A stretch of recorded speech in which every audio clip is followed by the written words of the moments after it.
is Texas Chainsaw Massacre. I wanna let's museum mode. I don't know what this is.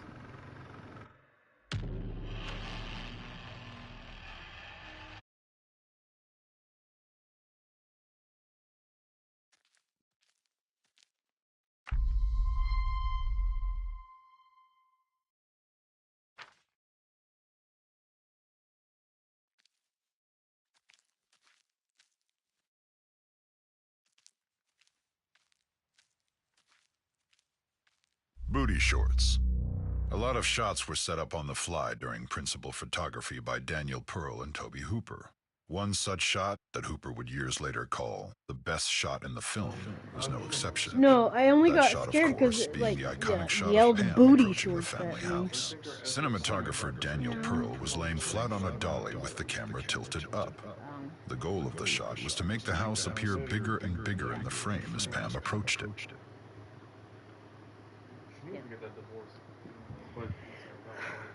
Yeah, I'm on stream though.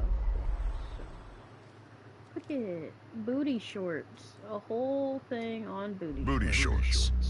A lot of shots were set up on the fly during principal photography by Daniel Pearl and Toby Hooper. One such shot, that Hooper would years later call the best shot in the film, was no exception.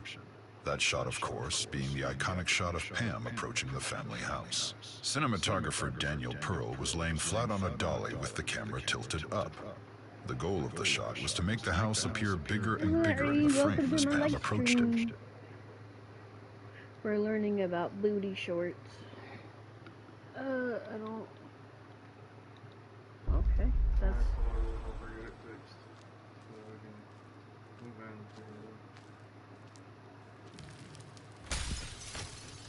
Oh, shoot. Escape hatch. When Sally, Marilyn Burns, escapes by jumping out the window, the glass was actually breakaway sugar glass, made by Bob Burns and Mary Church. In fact, Mary did the stunt of jumping out the window. A mattress and some empty boxes were placed outside the window for her to land on, but setting up the shot took a long time. With the humidity of the Texas summer, the breakaway glass began to dissolve. When I went through it, I was like a glass woman because now I had little particles stuck all over me because the stuff was wet, Mary said. If they'd waited probably another 45 minutes, I don't know if there'd been any glass in those windows.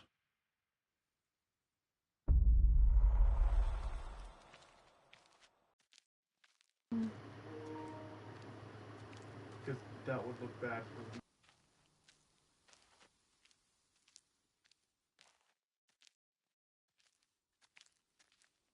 Pretty. You know what, actually? I'm gonna take a screenshot. Alright, that's gonna be on my phone. What's in here? Well. Because it's a well. Ooh, what's this?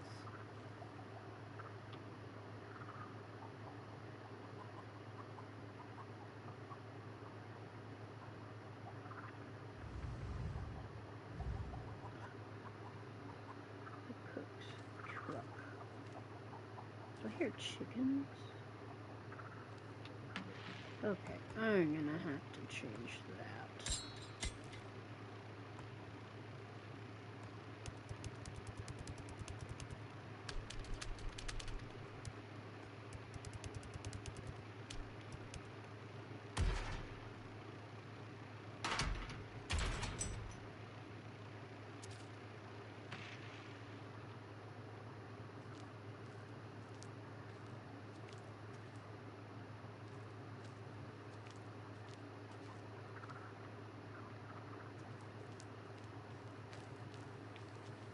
Wait, was the truck back this way? Yeah, there's a truck right here. What is the code?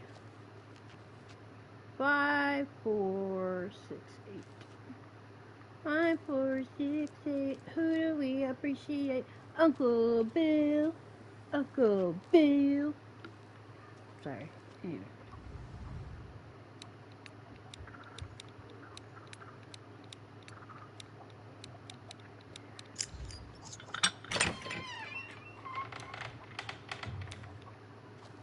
Oh, I hate that. I hate all of that. Oh, look at that. That's fun. What? Chicken Nugget. The game's composer, Ross Tregenza, used real chickens for the audio for Nugget. He luckily had a close friend and fellow composer that owned a farm with several chickens. The name Nugget was born from brand strategy lead Matthew Zepp. The name is a nod to the longtime nickname of his nephew.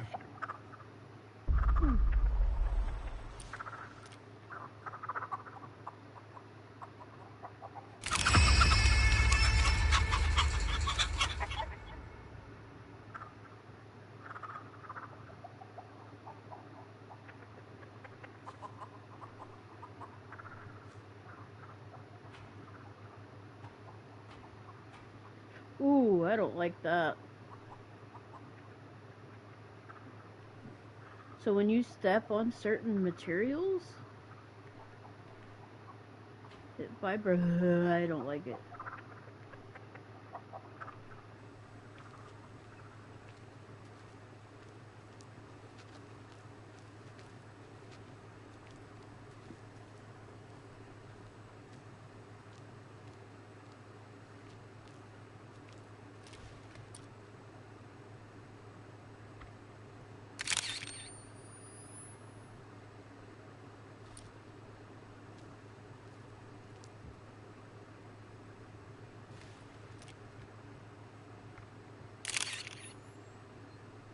But booty shorts ain't one?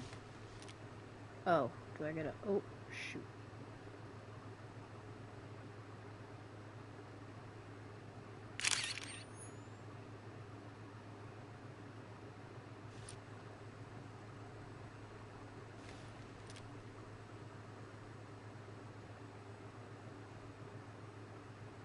What?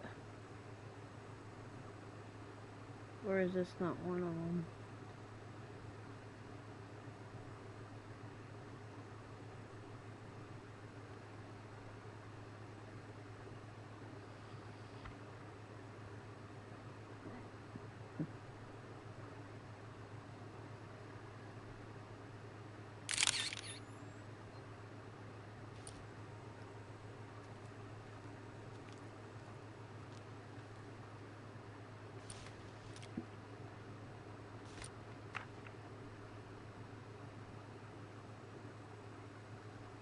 Ooh. What has 7 arms but no head and 5 legs but can't walk?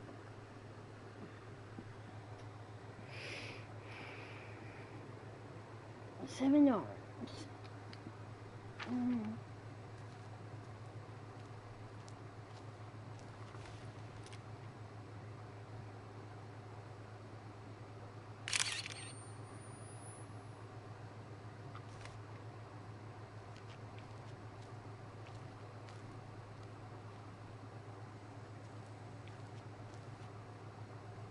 Truck.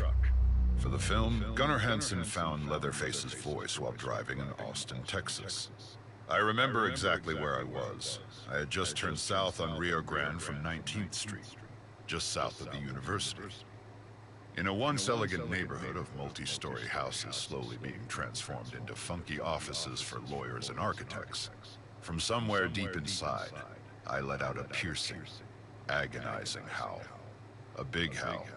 I had to stop the car. The hair was standing up on my neck and arms. An unpleasant tingle ran down my spine. I was frightened. I drove home and went to bed, pulling the covers over my head. I don't ever want to make that sound again.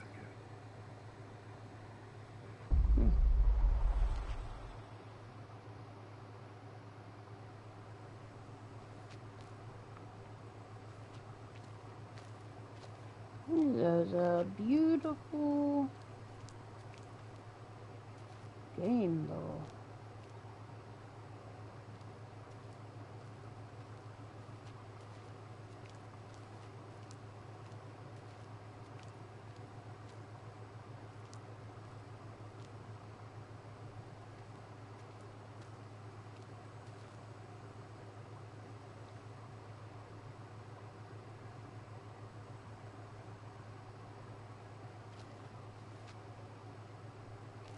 what has 8 arms?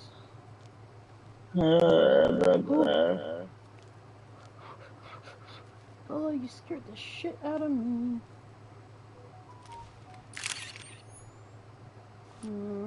It's what?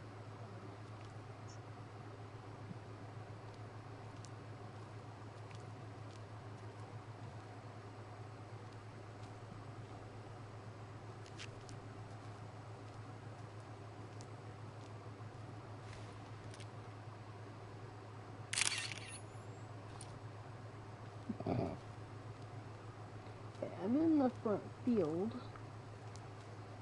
I just laid on my couch for like 15 minutes. Oh wait, is that Leatherface down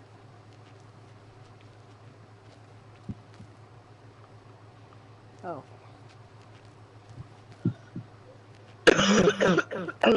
Hey, it's Bubba! It's my boy! It's my boy! Oh. Oh. Yep. This boy. Oh, look at him, and he's beautiful.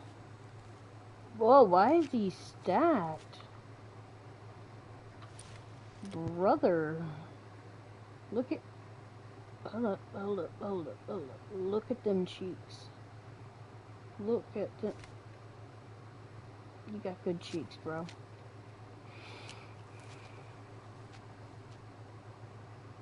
Is that a dead armadillo?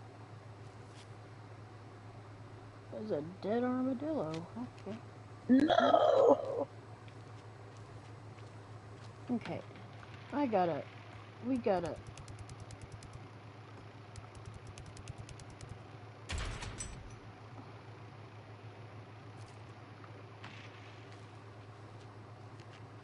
Ah, that's better. Anything in here?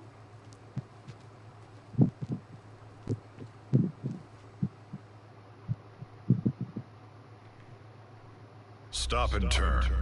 Gunnar Hansen's stop and turn move was an accident. The boots that Gunnar Hansen wore had 3-inch lifts to make him taller, though because of this, if he didn't stop suddenly and then turn, he would lose his balance and fall. The weight of the chainsaw also impacted his movements due to its sheer weight.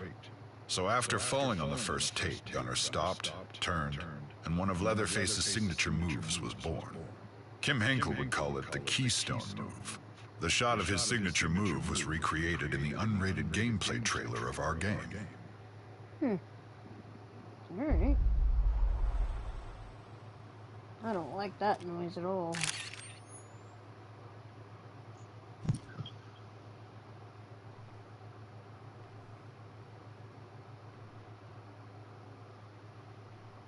Five arms. I don't know what the heck that is, even.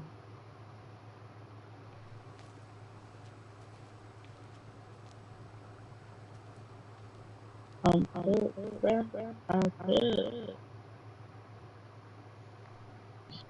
hungry. I don't want to go make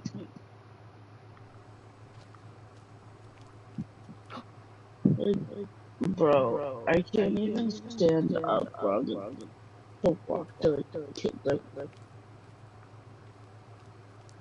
I don't know. I ain't gonna make this fucking food. I don't care.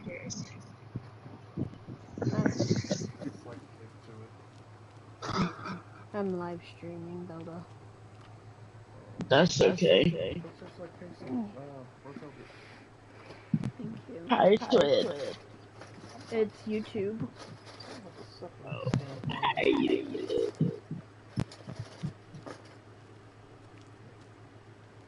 Okay. YouTube. Well, I'm doing it because I'm for my uncle. Okay. What has 7 arms but no head, and 7 legs but can't walk? Me.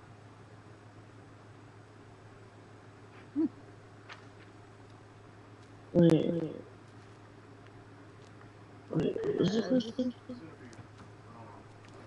What has 7 arms with no head and has 5 legs but can't walk. A dining room table. Wait, what'd you say? Okay, one more again. What has 7 arms, 2 legs, and no head? Oh, How many legs? look at that. I think I found it. I found it. Hey, I told you it was a dining room chair. Hey there! That does not look right. Someone's got a mold. Okay. David. I don't like that I can open that. Get in it. I can't. It won't let me. Okay. Alright. Let's go into the house. The house. Into the house. Wait, Bella, the first thing I came over here, I was like, oh, what does this girl want? And then it goes, hold on, it goes, Booty shorts. A booty lot of shots were set up on the fly during principal photography by Daniel Pearl and Tony Hooper. One such shot that Hooper would years later call the best shot in the film was no exception. That shot, of course, being the iconic shot of Pam approaching the family house. Cinematographer Daniel Pearl was laying flat on a dolly with the camera tilted up. The goal of the shot was to make the house appear bigger and bigger in the frame as Can Pam you get some approached water? it. Please. Me too. And Bella some water. No. That's rude. No, I'm for gonna need more you. than that. Sorry. I'm gonna cough on you, David. She's gonna cough on you. Huh? Bella's gonna cough on you.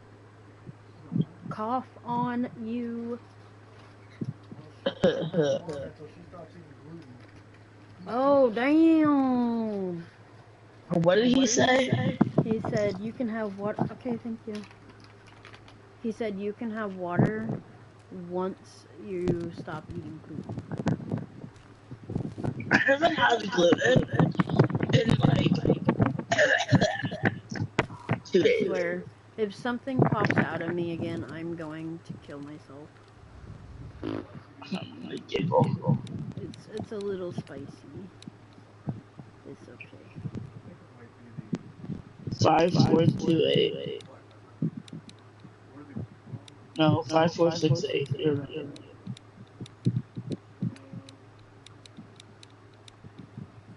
Nope.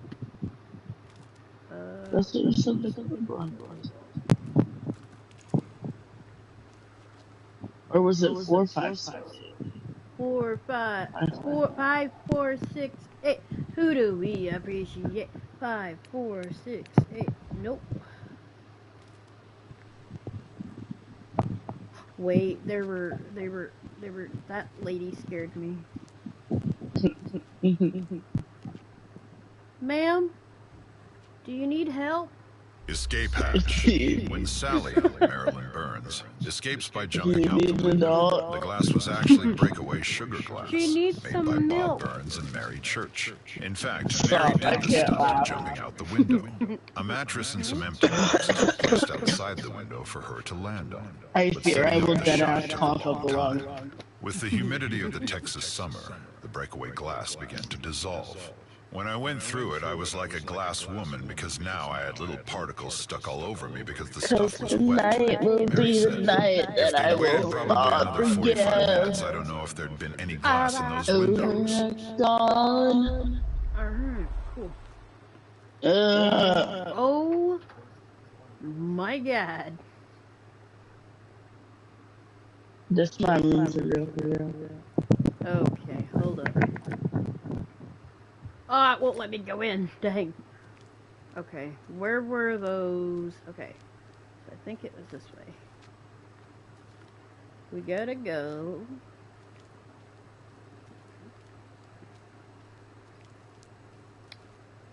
Okay. Oh, Lord. Oh, it's 7229. Let's try that.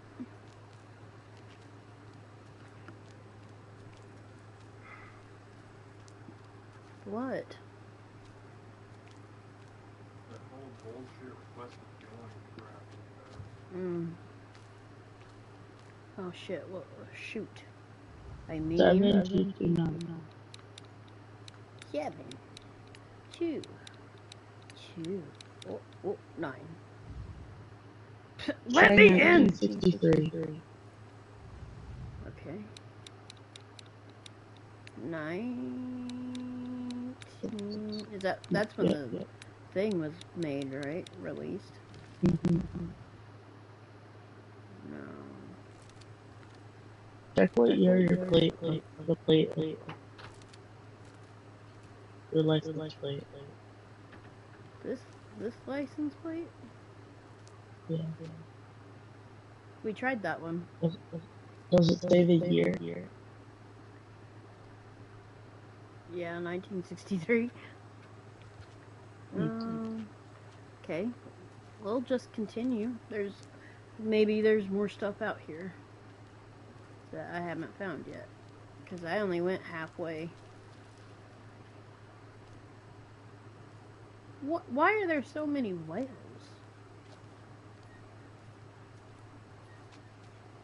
Did you say why is there so many white cups? No, why are there so many whales? Wells. Sorry, not whales. Oh. Easy to push people down.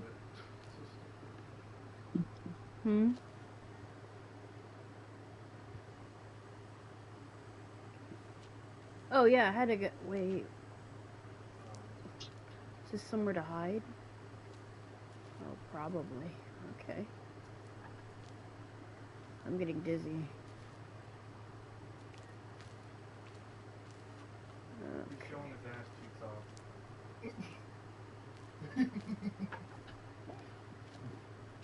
Okay. What did I need in the graveyard? Oh, shoot. Oh, 3834. Let's remember that. 3834. 3834. 3834. Car radio. The song on the radio when the hitchhiker is picked up in the van is Roger Bartlett's Fool for a Blonde.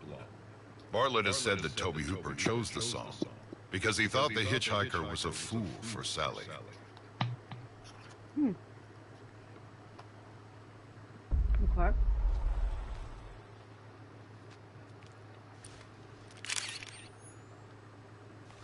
Okay, it's not that car.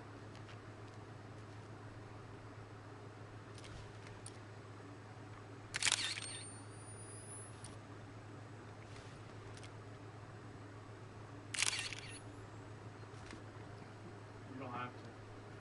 God, I don't remember what it was.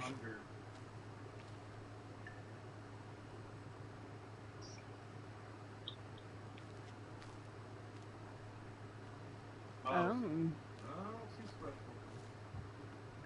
Okay.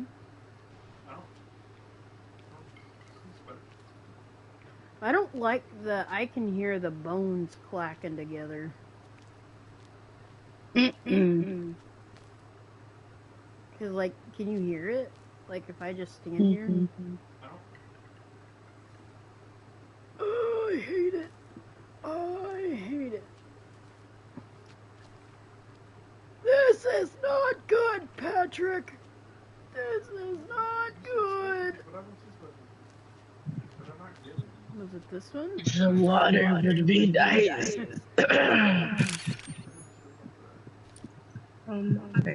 What was it? 3834. 58-54. 3834.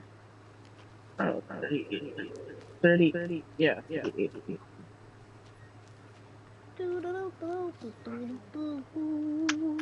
Oh, it's not there. I have 3 outfits, but it's not that.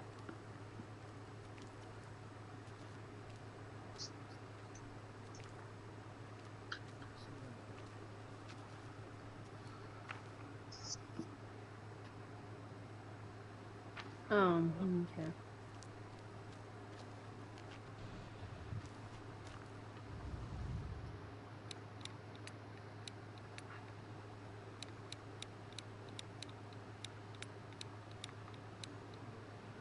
Oh, that ain't it either.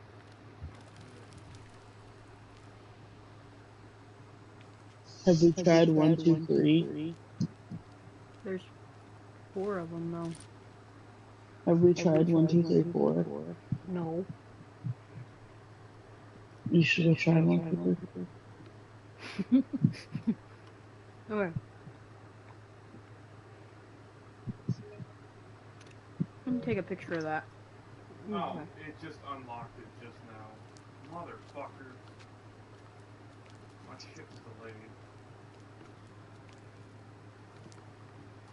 Hey.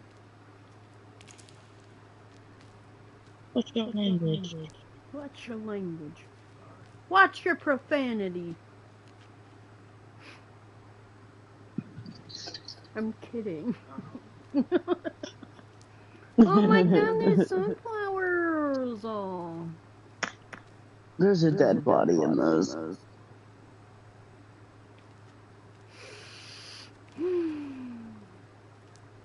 Where? Oh my god. I don't know. Becky. Look at her butt. Big dick. I'm sorry, did you say she? I said dick. Sasquatch. Gonna punch you. How did you get Sasquatch? It's free when you log in. Oh, I'm gonna have to log in on that. Fake hammer, real impact. Huh? The scenes in the movie with the sledgehammer seem real, and there's good reason for that. Though the prop master Bob Burns made a fake hammer with a foam rubber head, there were still complications. Leatherface actor Gunnar Hansen recalled hitting actor William Vale while filming Kirk's death scene. I was completely charged up on adrenaline, skittishly hopping back and forth as if I were speeding. So when Bill tripped and I stepped out of the shadows, I actually hit him in the face with the sledgehammer.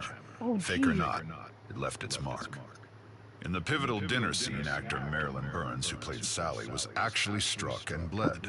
I went to the bucket, said Burns, and then Grandpa hit me over the head with the other prop that was a piece of steel, a sledgehammer. That hurt. That wasn't fake. As Hansen noted, some of the blood in Sally's hair is actually Marilyn's.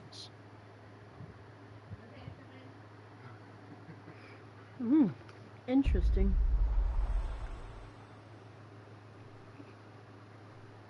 I want to get. How do I?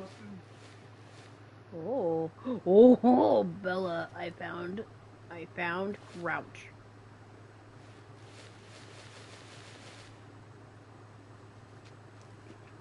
I got 1 hit left, that's why.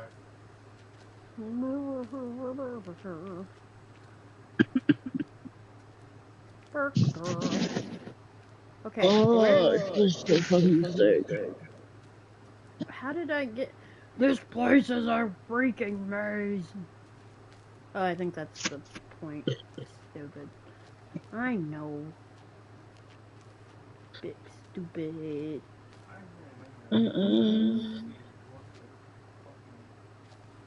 Did I go take some Tylenol? Yes, go take some Tylenol.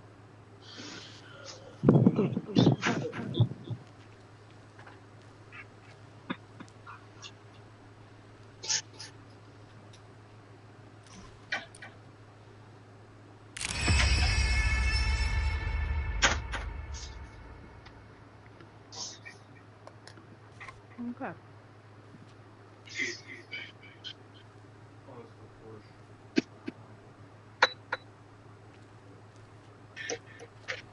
Car. In one notable scene in the original film, the cook approaches the house and sees the hitchhiker. They have an altercation at the truck where the cook beats the hitchhiker with a broom handle and clearly shows off the relationship between the two characters. The reason that the scene works so well is that it's entirely real. Jim Seedow, the cook, was actually beating Ed Neal, the hitchhiker. Wow.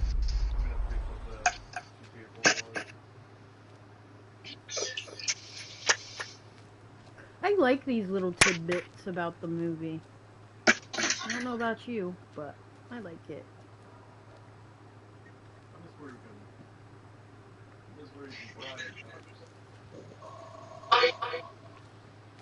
Wait, I already went in there, right? I went in that barn. Alright. I'm on the phone. Don't even understand. I'm on the phone.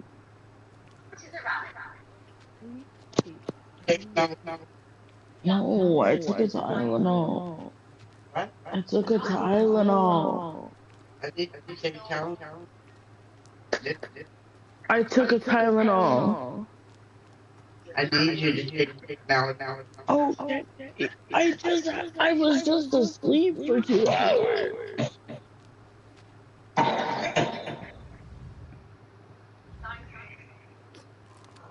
How do I get in you? You're not staying. I never said I was.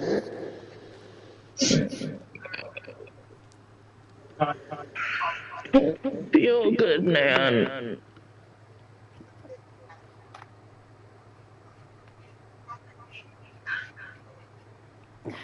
Where's this daggum? Oh, wait, what's that up there? Absolutely nothing. Okay.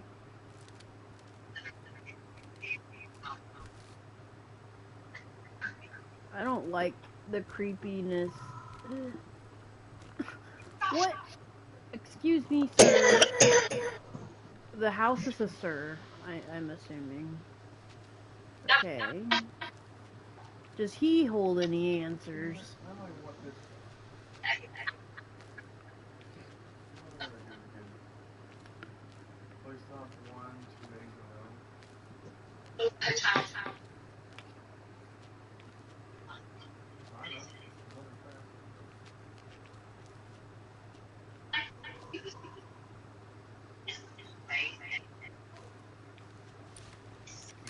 don't even know what we're even getting that far.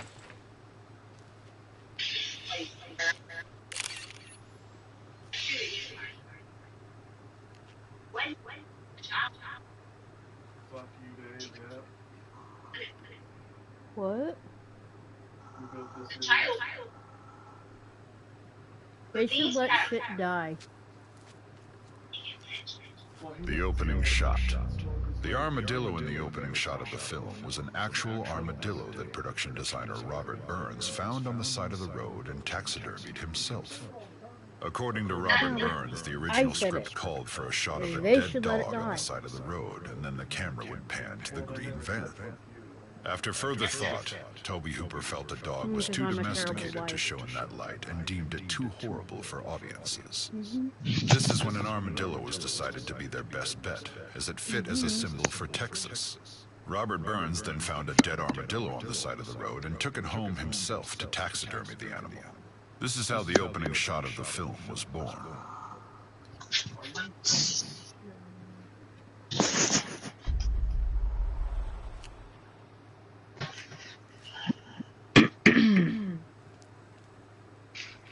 Wait. What happens if I try to... Oh, you can't? Okay. Excuse me, sir. How do you get into your house? I mean, I've never driven this car yet, so I'm not entirely sure. Do you have a code on you? I know.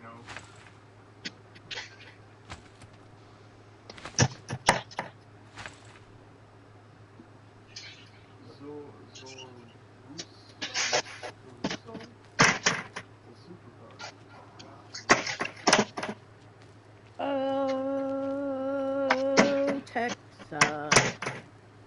Just imagine the Maybe there's a code.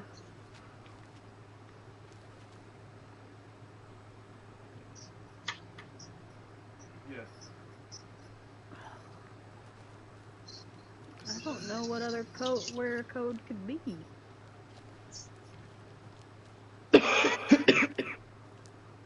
already got the car, didn't you? Ooh, can I go in the back door? Yeah. Place top 2 days in row.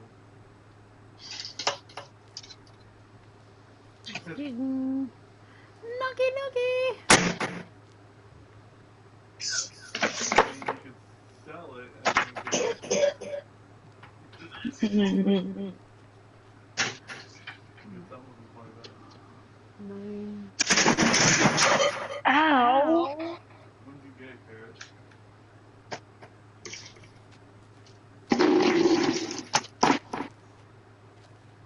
Hmm? When did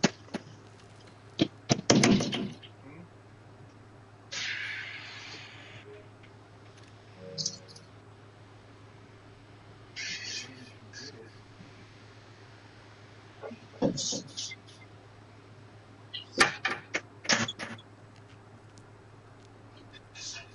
it? Yeah.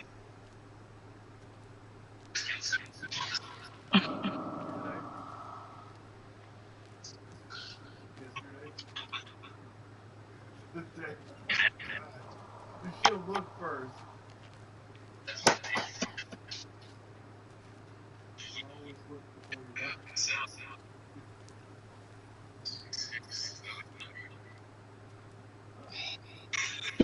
What?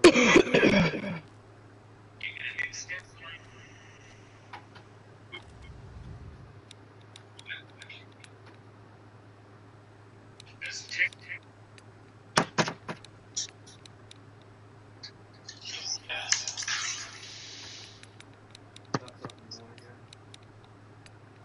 Sorry. It's burning my gums.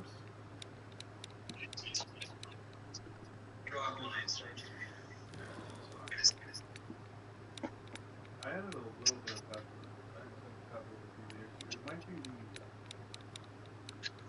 Maybe the don't tell. Don't even nacho cheese. No, nacho cheese don't have anything.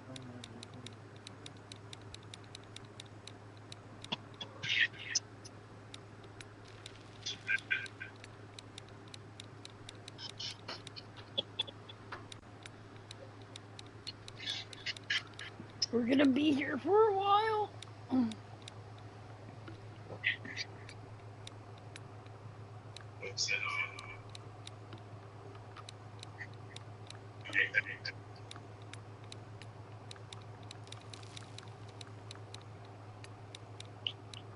Hey, will you look up the code to this to get in the daggum front house? Oh, wait, to get where? Into the house.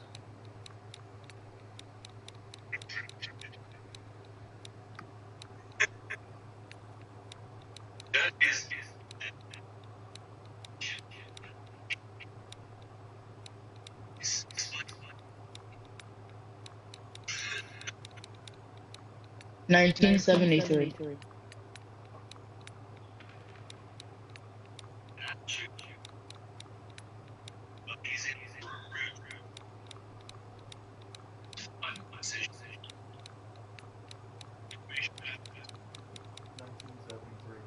73.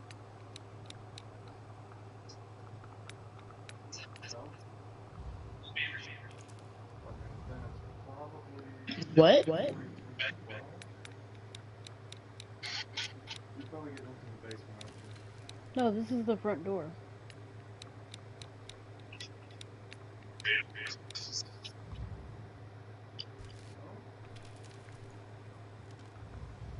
So the first door you will encounter is the front door, which requires you to find a code and to collect a stamp and then enter it.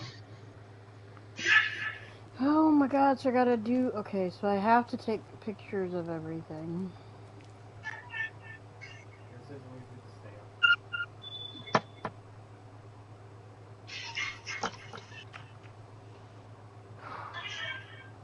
Morrow Melodies. Pretty Lady Dance.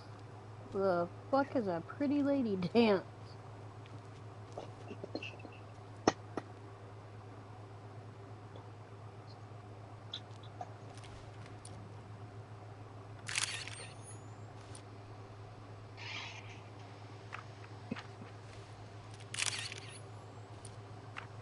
Are you kidding me right now?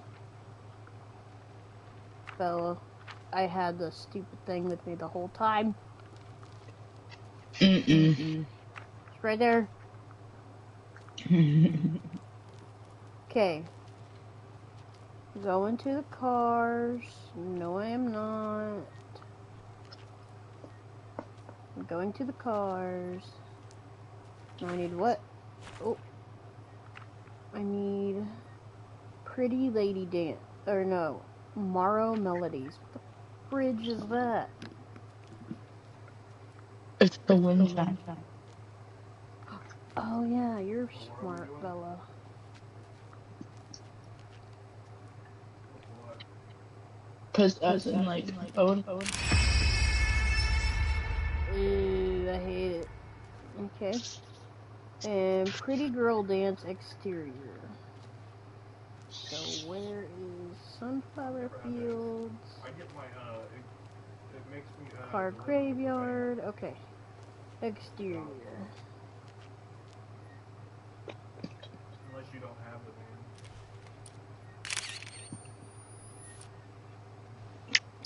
I figured. Oh. I figured I'd Pretty. Wait. Exterior.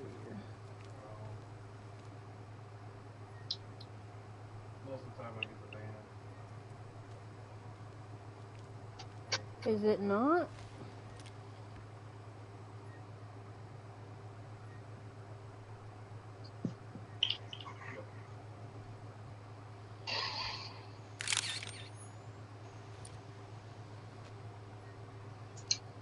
What the heck is a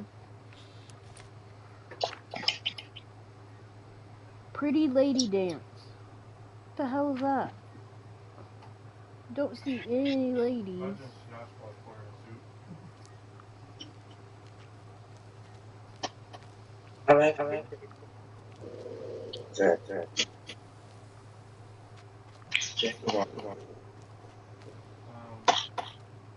Into the where Yeah, the yeah. fuck is wow.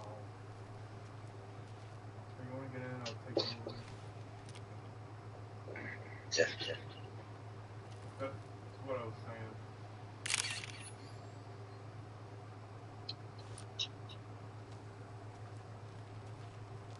That's what I was saying. Oh, fuck. Exactly what this was doing. We need to do anything. Who the fuck keeps texting you? Candy. Oh.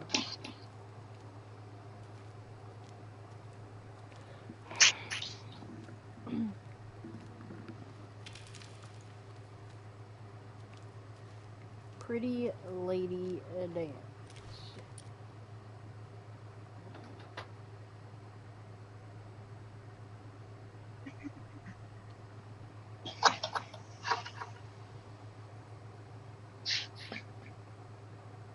I see neither a lady nor anything dancing. Is it the sunflower? Huh? Is it the sunflower? Is it?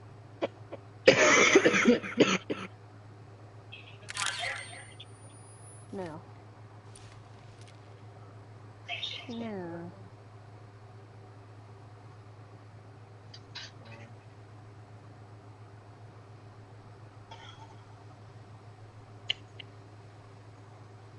I'm like, I think I know what the problem was.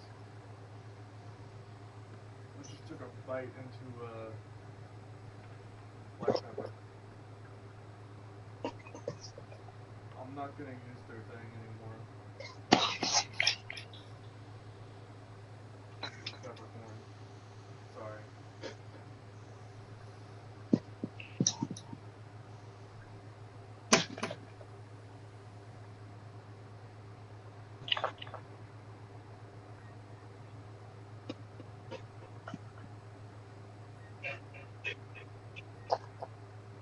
It's the only thing moving.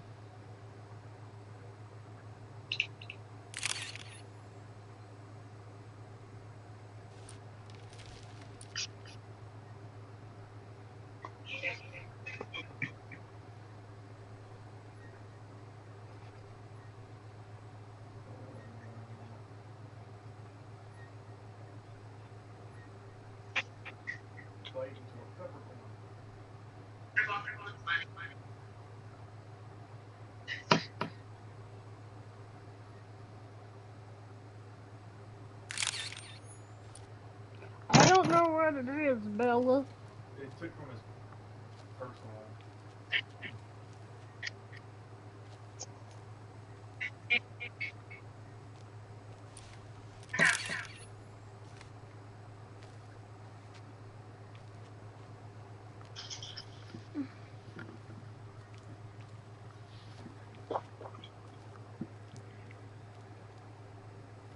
Is there like a hula girl somewhere?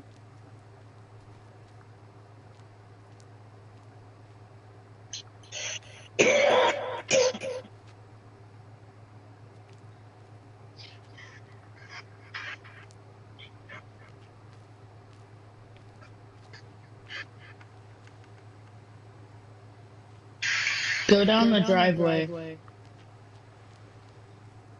and change him into the pretty lady costume. I did that and I took a picture. Do it again. I want to do it again. Okay.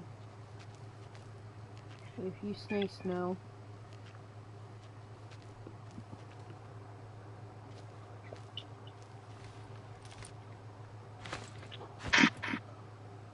Is that it? I don't know, take a photo. Nope, that was it. I hate that. Oh god, I hate it. I hate it. I hate Stop it. being a pig. What? A I'm not a cat. pig. Stop. I gave you some. Go. Whoa! Vehicle just blew up behind me. I just drove right by that. You think this blew up I mean, at least they, 1973. Ready to go inside, Bella.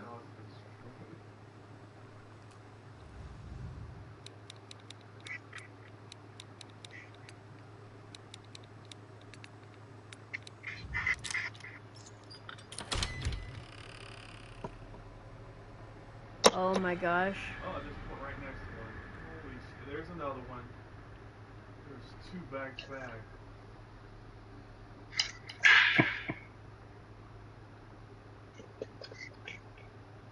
Wow. I love the museum. That is awesome. They went up for it. I don't like that my thing is pulsating though. Oh, another one. Cool. A skull wall, a family dinner, crisp Kringle, Grandpa's arm candy, frame of fear, revoked license. Alright. Found it. Still by the, what the fuck place is this? Makeup set. Gunnar Hansen shared a lot of praise for his fellow cast members. In the 40th anniversary Blu-ray release's audio commentary, Hansen notes that actor Jim Cedo, the cook, was probably the only actor in the movie who could look benign and then become extremely evil without any makeup.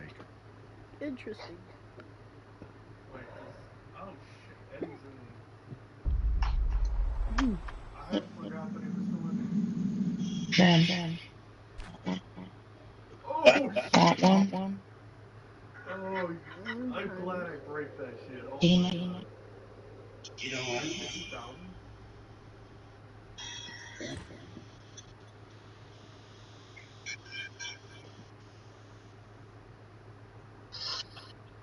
Ah! It's like 4 left. Yeah.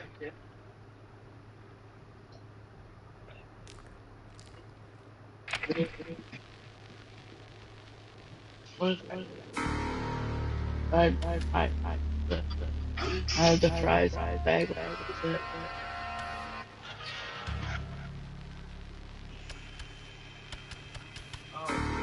about to say 1,000? What the fuck? Oh. Okay, what the fuck? I'm using the measuring cup because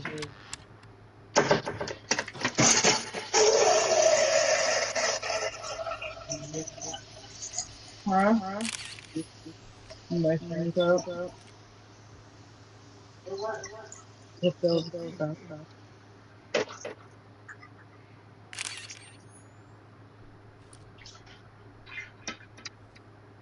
The dinner scene. The infamous dinner scene was a long, trying shoot. Plastic surgeon W.E. Barnes created the makeup for Grandpa, and it took nearly 10 hours to apply to actor John Dugan.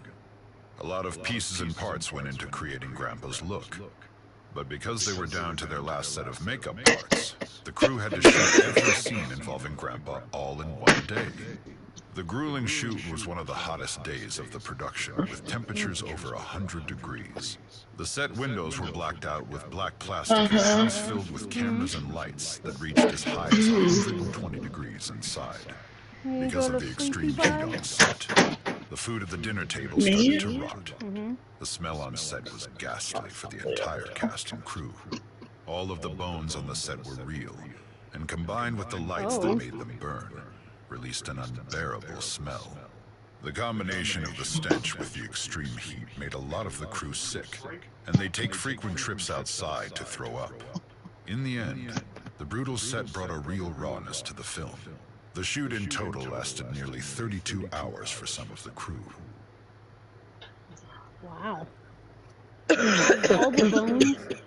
Hey, all the bones in Texas, the chainsaw movie, were real.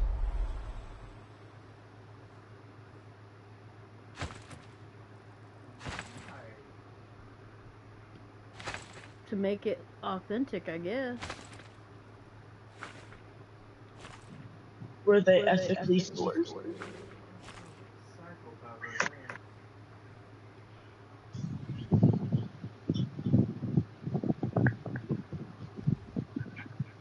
there. Ow. Okay, so what are we doing now?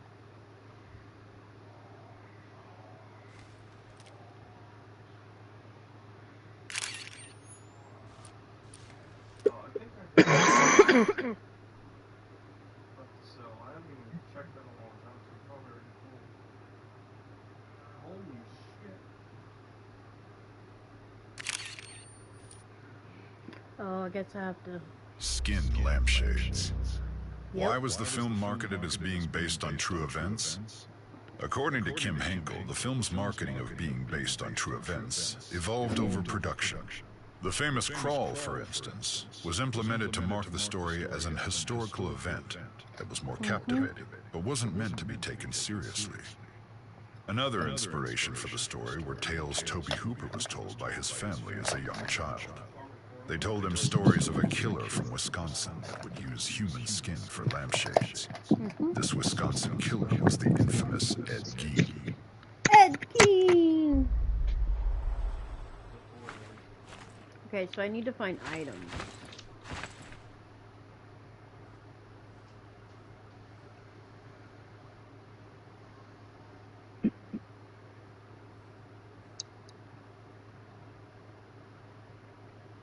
Those are... Actually, that's kind of genius. Hey, we should do that. He ain't listening. Kim and Toby before Texas. Kim Henkel and Tobe Hooper met during the filming of Hooper's 1969 film Eggshells. 4 years later, they would go on to create the production company Vortex Inc. and co-create the Texas Chainsaw Massacre. Another Texas Chainsaw actor was also part of the Eggshells cast. Alan Danziger, better known as Jerry to Chainsaw fans, co-starred in the earlier film.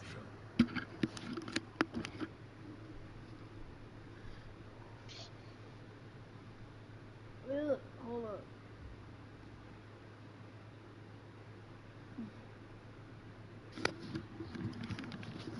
Golly, okay.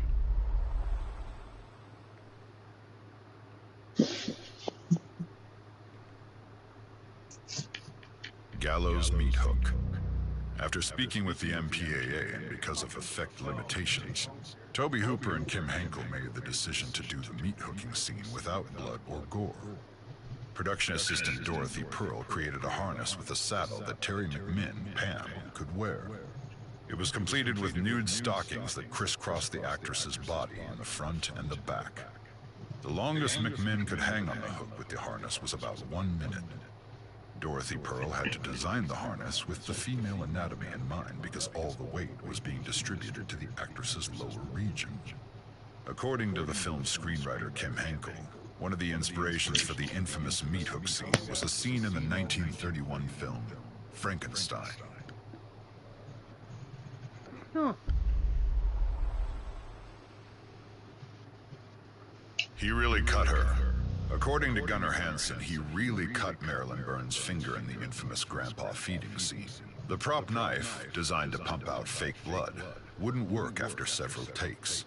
Finally, when no one was looking, Gunnar Hansen removed the tape from the knife that made it dull and really cut Marilyn's finger.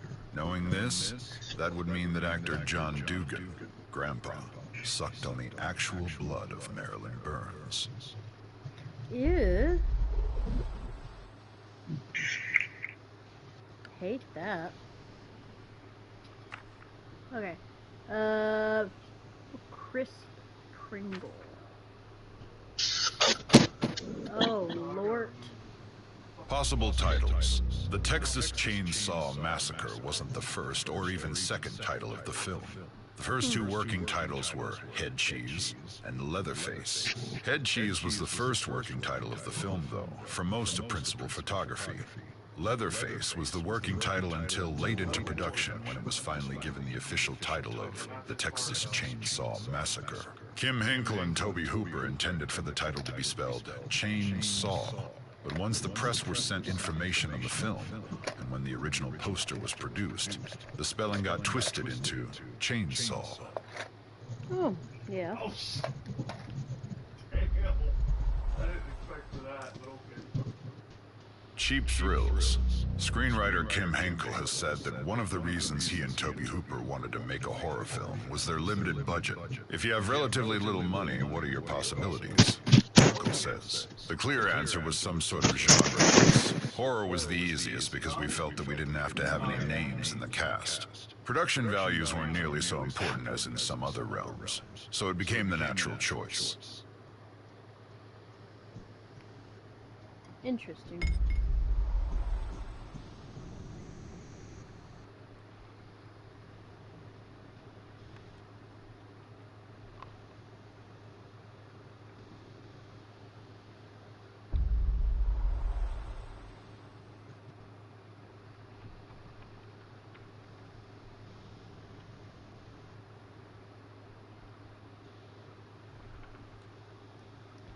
I'm so freaking scared right now. I know it's the museum, but like, I'm afraid something's gonna happen. Oh. When it goes too low. Oh, it doesn't go. Ew. Oh, bleh. I mean, maybe if it gets lower, it'll just keep it up to the Okay, can't go down there yet.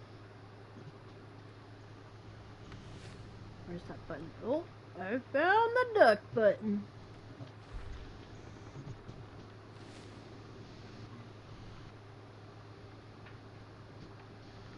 Is this Grandpa's room? Genuine bone furnishings. The bones used for props were real animal bones found at a veterinarian boneyard and a cattle pasture.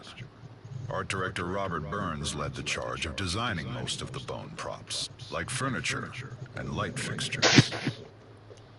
That's kinda weird.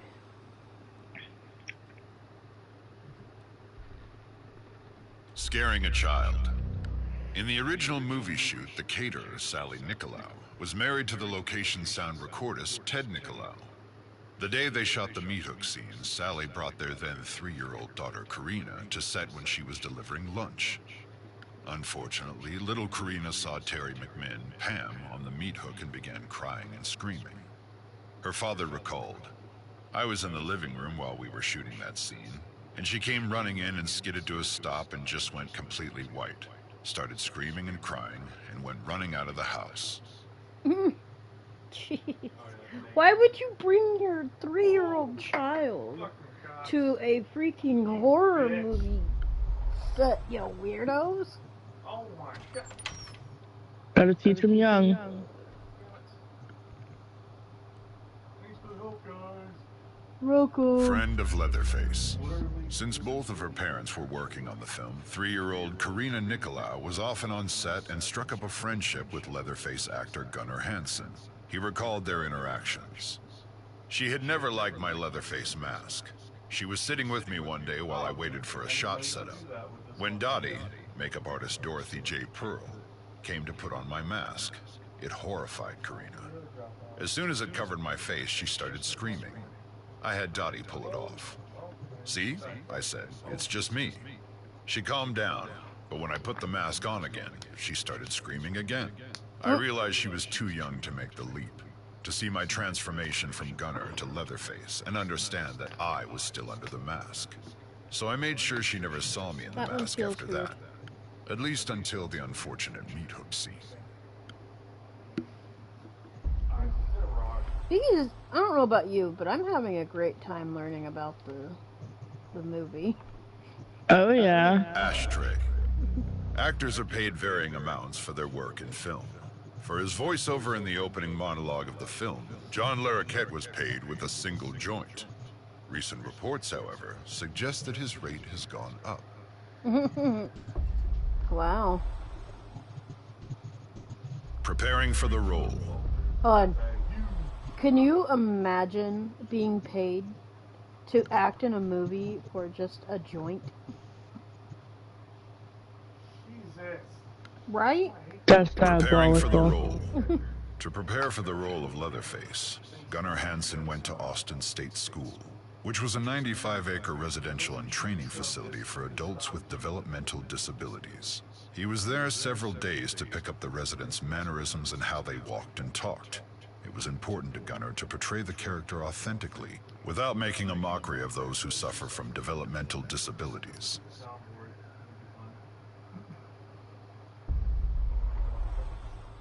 I love that.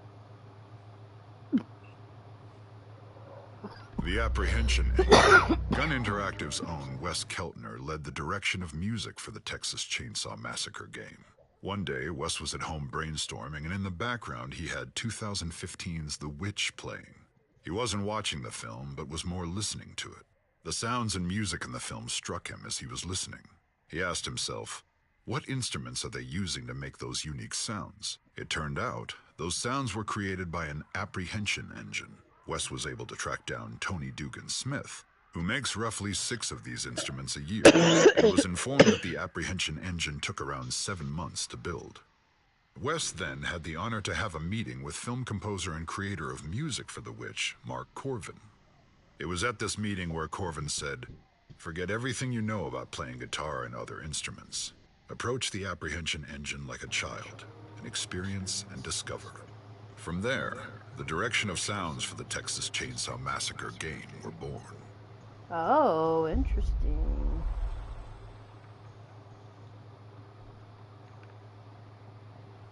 Did we already look at... Friend of Leatherface. Since both of her parents were working on the film, 3-year-old Karina Nicolau was off. We just listened to that. Okay, do we need anything in this room? Revoked license? Grandpa eye candy? Frame of fear.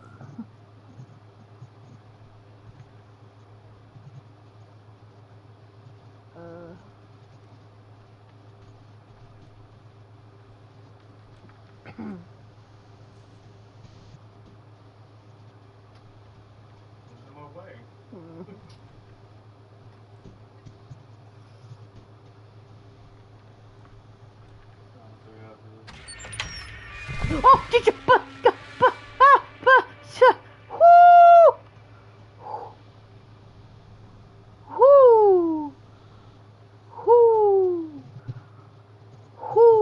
That scared me. That scared me. I turned into an owl. One outfit, 32 days. Actors only had one set of their wardrobe.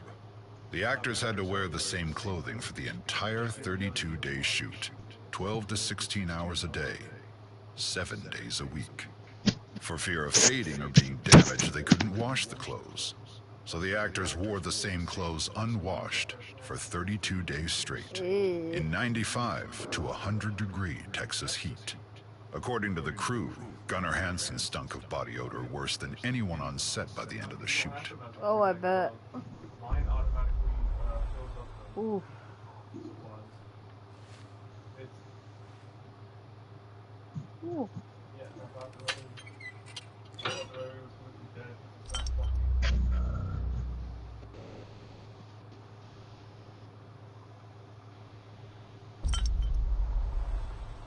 No, take it.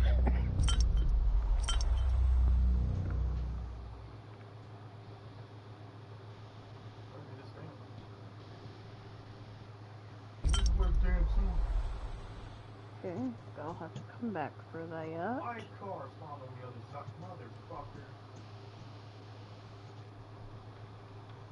Wow. Okay.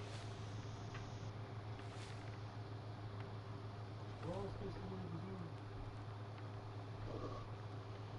We're all supposed to be satisfied.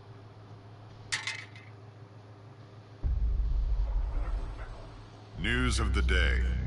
Tobe Hooper wanted to parody the news reports of the day, which he considered televised lies, and so devised the opening voiceover, famously recited by actor John Larroquette.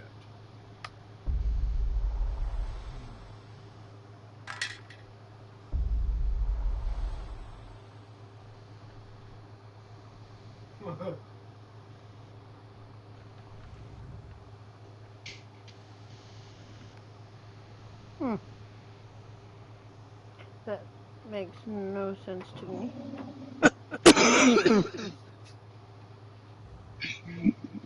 Hey, look, Mississippi.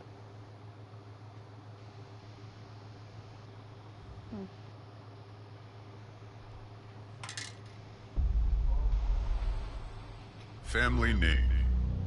The family has gone by several surnames throughout the course of the franchise. However, their original surname is Slaughter.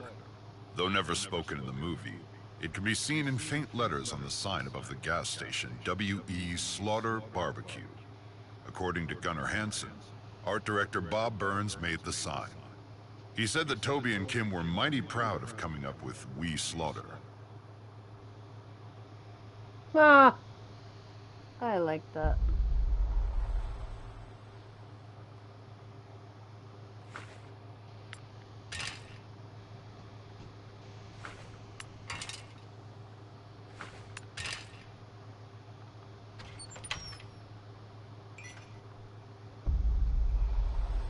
Tobe meets the cook.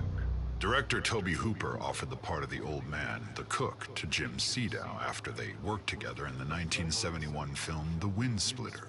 They were both a part of the cast in said film. Hooper and Sedow weren't the only Texas Chainsaw Massacre alumni to work on The Wind Splitter. Ron Bozeman was the key grip, Kim Henkel was credited as the grip, and Sally Richardson was the assistant director.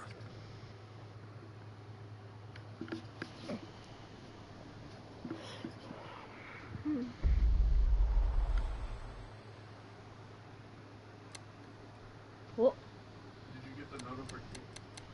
Did you get the notification that it has been delivered? I want this lamp. Tobe meets the cook. Director.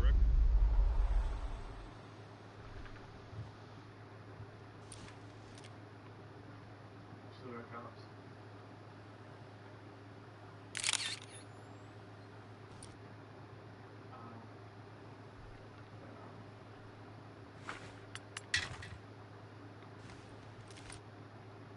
Do you still have a notification that it's delivered and see if it says what it's at?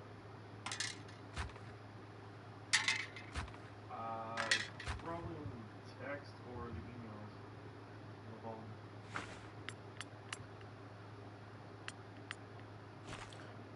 Oh, If okay. it's still there. So this one. Is this okay? This one. Louisiana.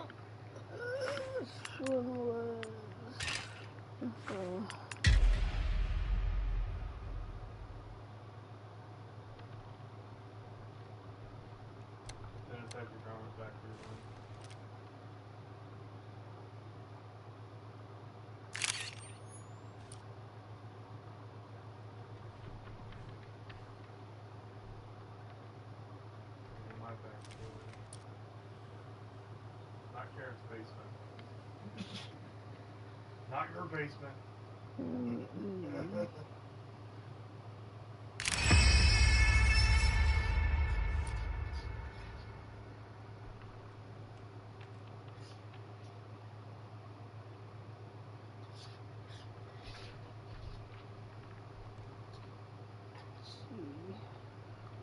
We got that one. So, I feel like... Hitchhiker's pocket knife.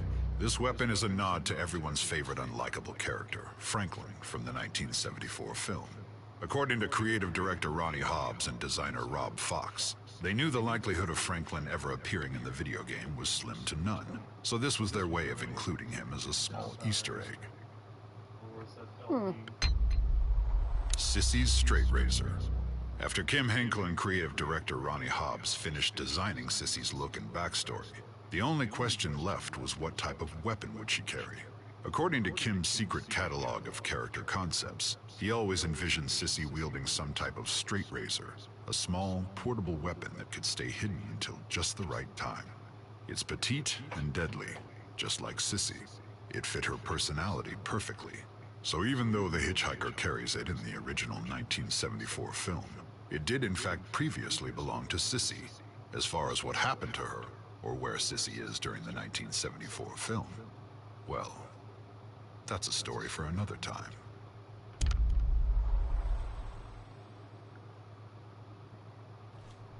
Jim Sedow's toughest scene to get right was the broomstick clubbing at the gas station.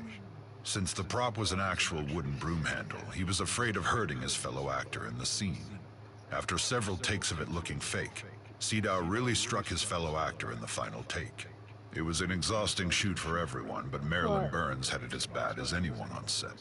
She did several takes of diving through the doorway of the gas station, and each time she would land knee first on the hard concrete floor, so many times that the floor tore up and severely bruised her knees.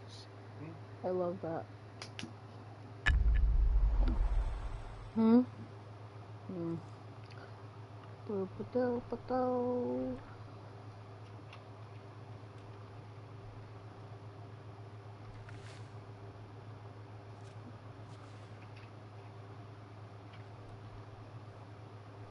okay, you only get 2 of them for the other.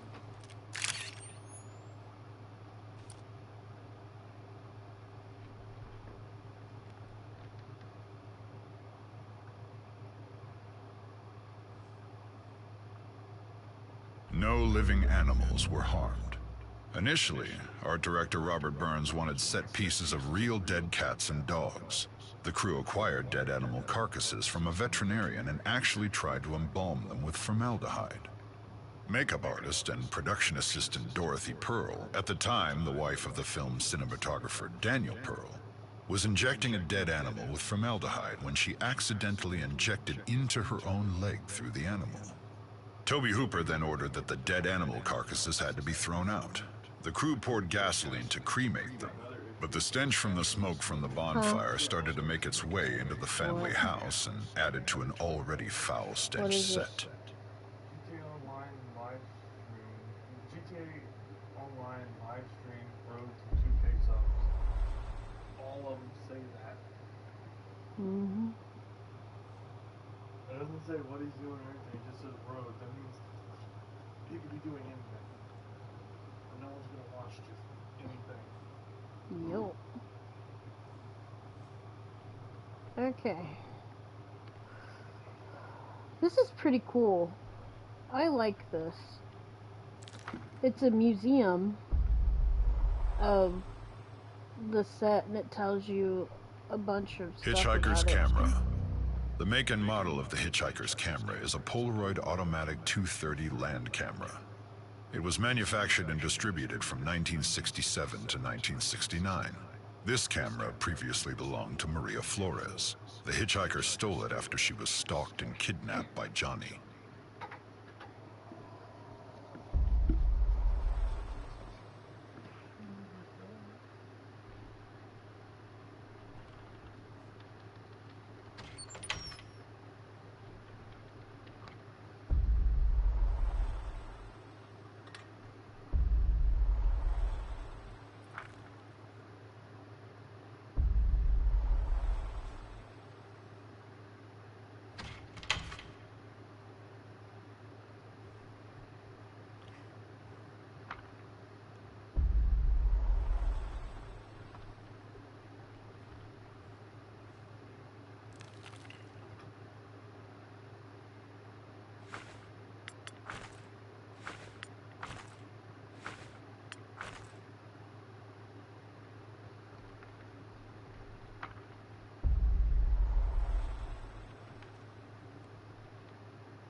expected to continue through summer 2028. Yeah, it's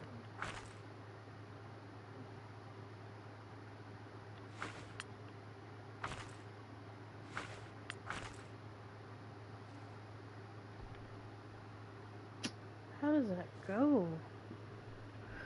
Okay, I'll be back.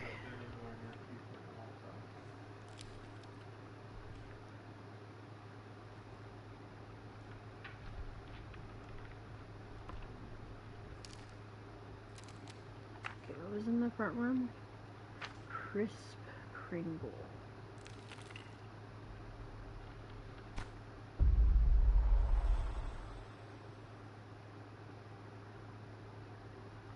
Oh, this is the bone room. And you know what's even better? It's over here. We're gonna go fly in here, right? Boom!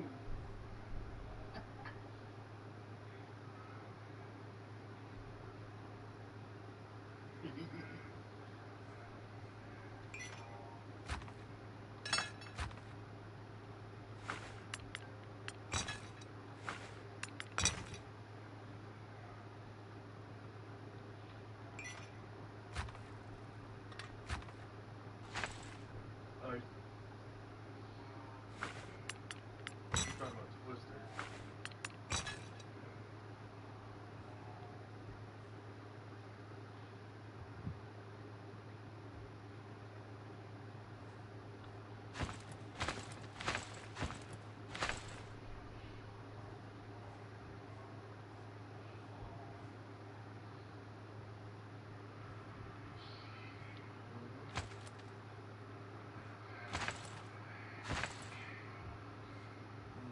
No.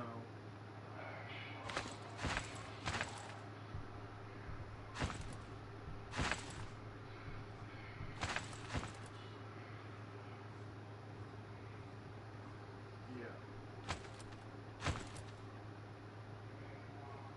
Oh, okay.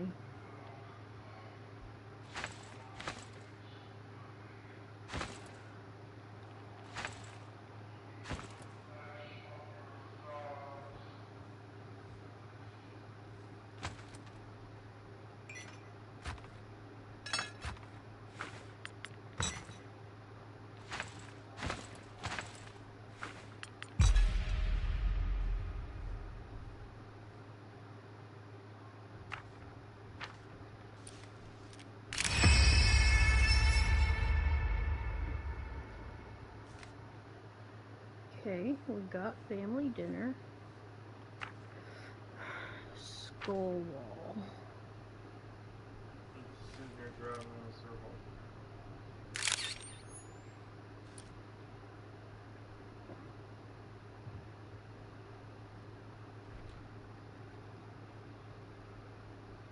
Okay.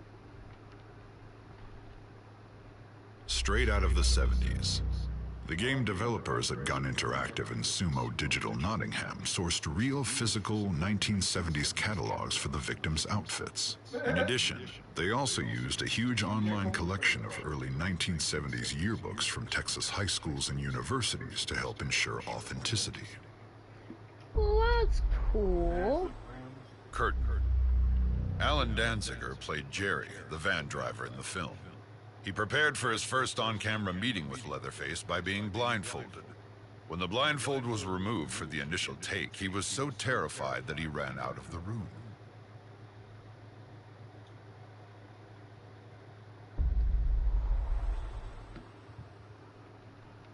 Oh shit, great. Got over that car. Scaring a child.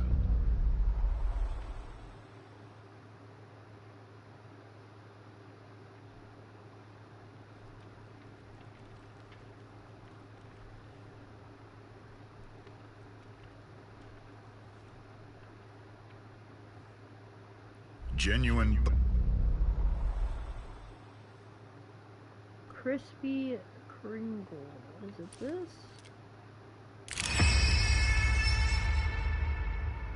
Yes, it was. Okay, so we need skull. Hmm. Jesus!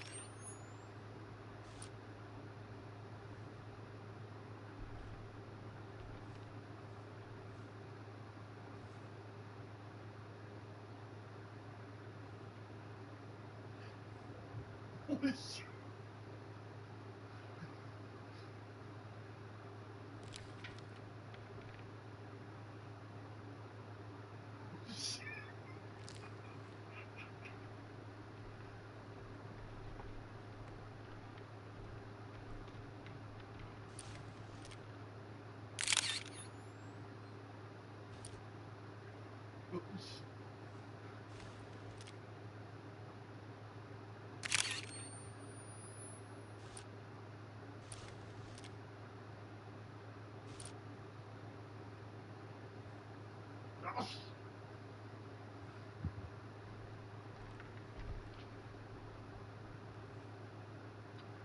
Okay, can't go in there yet. Friend of Leatherface.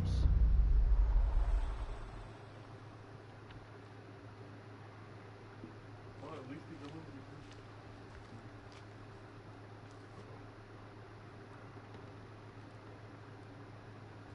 What? Oh. Use the site for.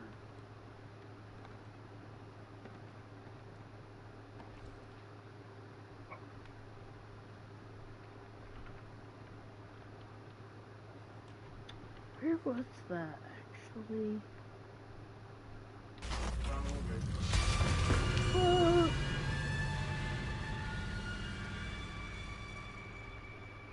Let's just help deliver it.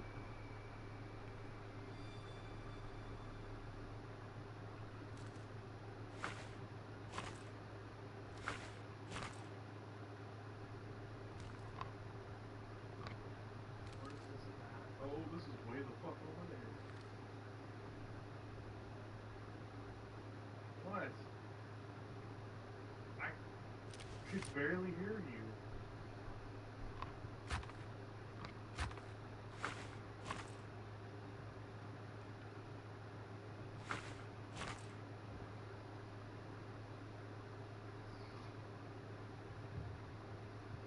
Sorry. I didn't know that. Yeah.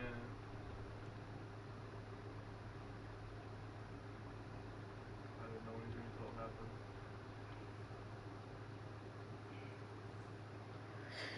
I need.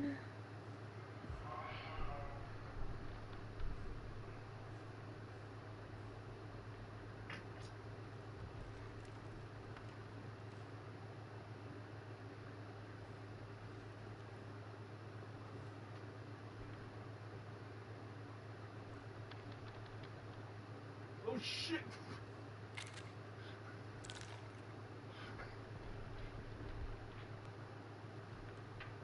I need a daggum skull. I do. Remember, it's certified by you.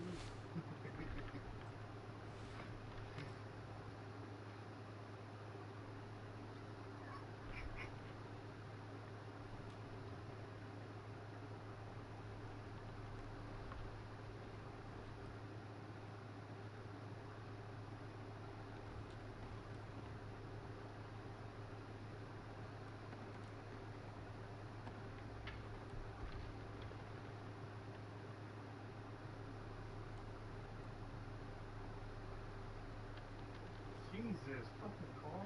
Shit.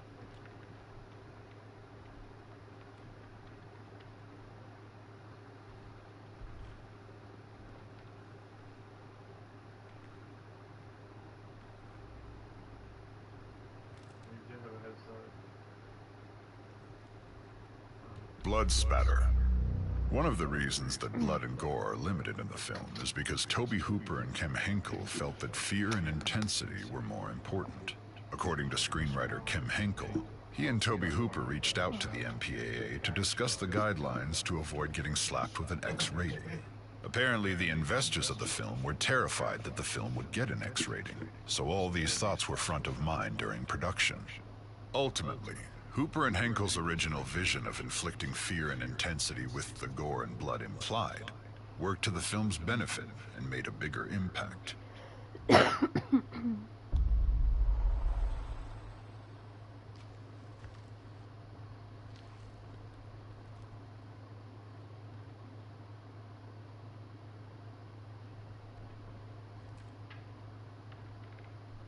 Don't know where that would be.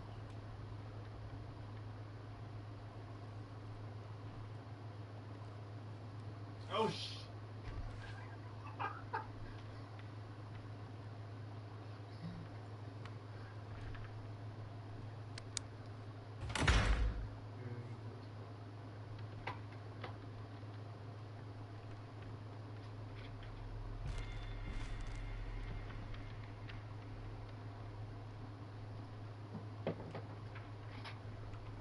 Spring of '73.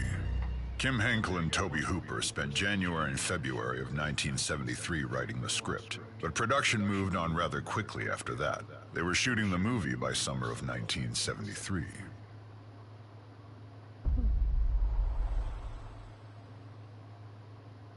Production manager Ron Bozeman would go on to work on another film that featured cannibalism. In 1992, he won an Academy Award as a producer for The Silence of the Lambs.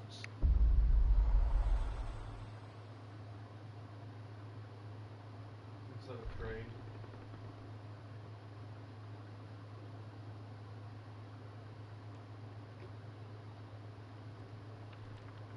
Box office success.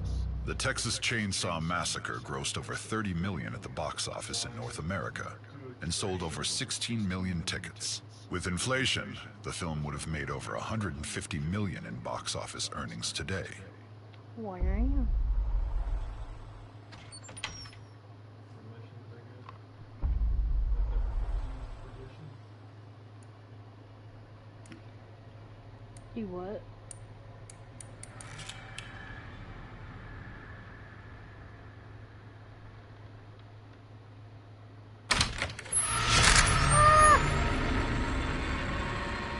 Nope, don't like that. Don't like that. You just Didn't realized like why you sold that. it the last time.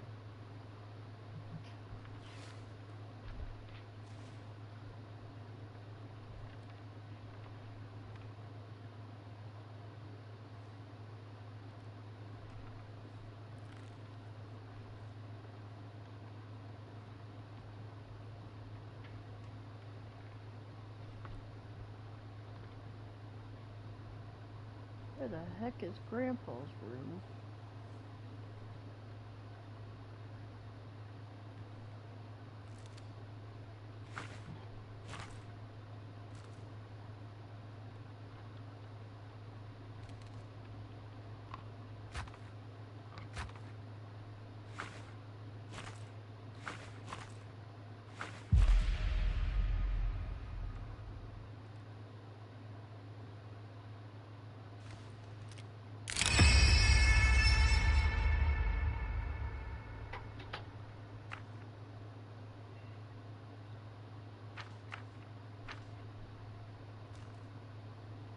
Okay, where would Grandpa's room be?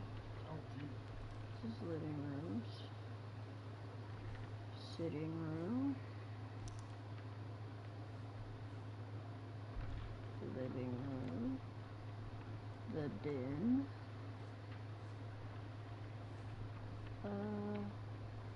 Back porch. Gore room. 42. Grandpa, where is your room?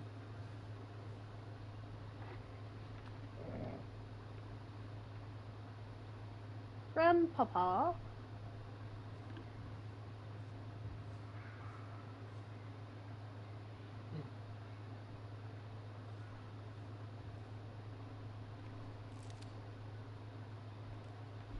Surely it's not upstairs.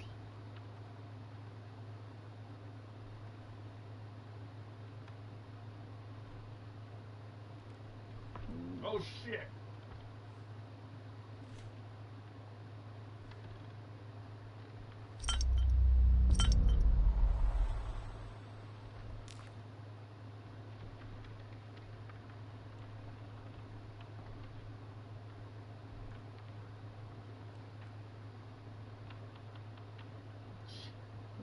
That's the hitchhiker.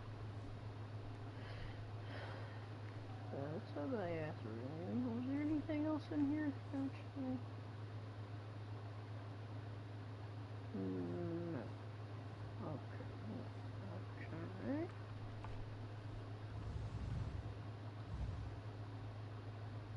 Grandpa's room is closed for renovation.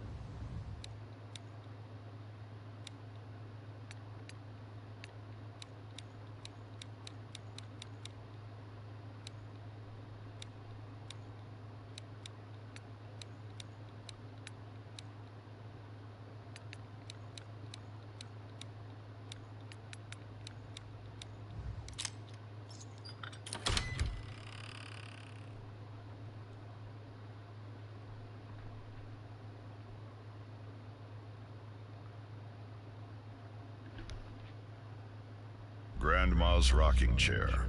The remains of the mummified grandma, or even any mention of grandma, was not in the original script. Art director Bob Burns added her into the set to show that there were women in the family's history.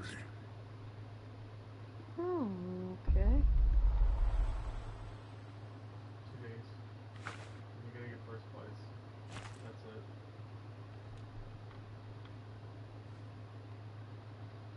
That's very easy to do.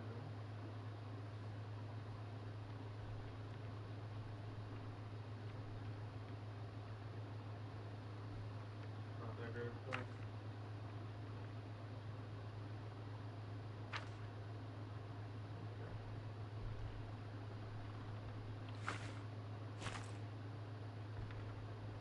The Hitchhiker's origins. According to actor Edwin Neal, he based his performance of the Hitchhiker on his nephew, who suffered from paranoid schizophrenia. Grandma's rock. Did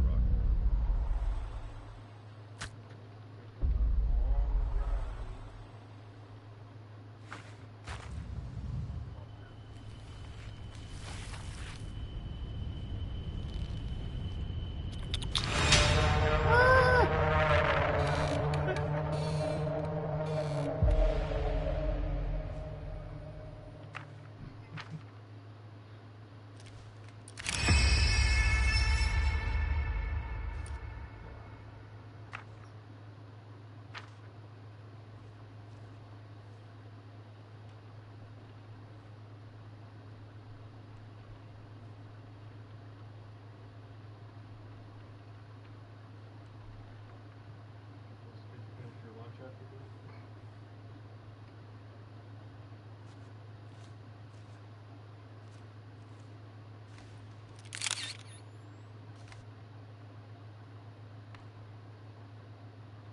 You sometimes do that.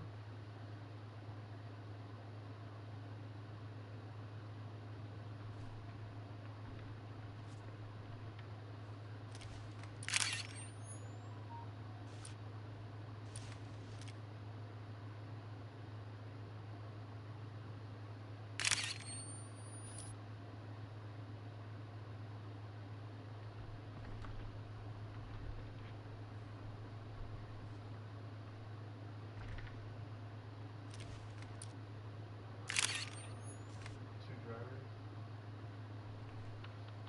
Oh yeah.